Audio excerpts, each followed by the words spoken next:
बुढ़ापा। बुढ़ापा का मतलब मृत्यु, किसी भी क्षण कभी भी आ सकती है। अब जब शरीर मृत्यु की तरफ जाने वाली अवस्था का है, अकाल मृत्यु तो कभी भी हो सकती है, आयु कभी भी समाप्त हो सकती है, पर क्रम से बता रहे। आधी तो गई सोने में, बचपन गया बिल्कुल मूर्खता का अवस्था होती है, कुछ ज्ञान नहीं, सत असत का, शुभ अशुभ का, हित अहित का कोई ज्ञान नहीं रहता। जवानी आई तो भयंकर तूफान वासनाओं का। अब उतार आया तो जब बाढ़ घटता है, बाढ़ का पानी, तो बचता क्या है? कीचड़ बचता है ना। जवानी जब उतरती है तो क्या बचता है? कीचड़, वही गंदे संस्कार, वही गंदा चिंतन। आश्चर्य होता है, आश्चर्य होता है। लकड़ी लेके चल रहे, सीधे खड़े नहीं हो सकते, पर न भगवान के नाम से प्रेम है, न भगवत चर्चा से प्रेम, वही संसार की बातें, वही। आश्चर्य होता है, भैया अब तुम जाने वाले, थोड़ा तो कमा लो, राधा राधा बोल लो। बड़ी मोहाशक्ति विचित्र होती है, ऐसी विचित्र कीचड़ छोड़ती है जवानी।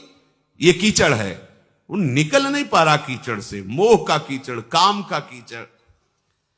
बुढ़ापे में जब ऐसी दशा हो गई कि कुछ करने की सामर्थ्य नहीं रह गई, कुछ करने की सामर्थ्य, आंखों में दिखाई नहीं दे रहा, कानों में सुनाई दे रहा नहीं दे रहा, शरीर कोई काम नहीं कर रहा है।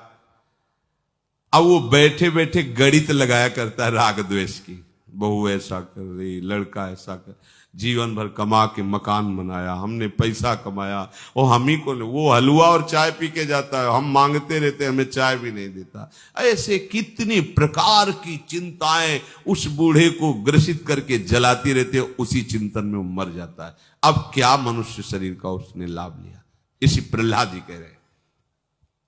बीच की जो हमारी आयु है, यौवन अवस्था से लेकर बुढ़ापे तक की, इसमें हमको अपने को संभाल लेना चाहिए। तो कौमार अवस्था से, पर अगर कौमार अवस्था में ना हो तो ये 20 से लेकर के 40, 45, 50 तक आप अपने ऐसे संस्कार बना लो कि आप शराब न पियो, मांस न खाओ, दूसरों की बहन बेटी की तरफ गंदी दृष्टि से मत देखो, जितना बन सके राधा राधा जप लो। जब आपको समय मिले, महीना 2 महीना 4 महीना में किसी तीर्थ में चले जाओ, एक रात्रि काट के आ जाओ। पाप आचरण वहां मत करो, गंगा स्नान करो, यमुना स्नान करो, बिहारी जी के दर्शन करो, कुछ ऐसा कर लो जिससे तुम्हारा जीवन जन्म लेना सार्थक हो जाए।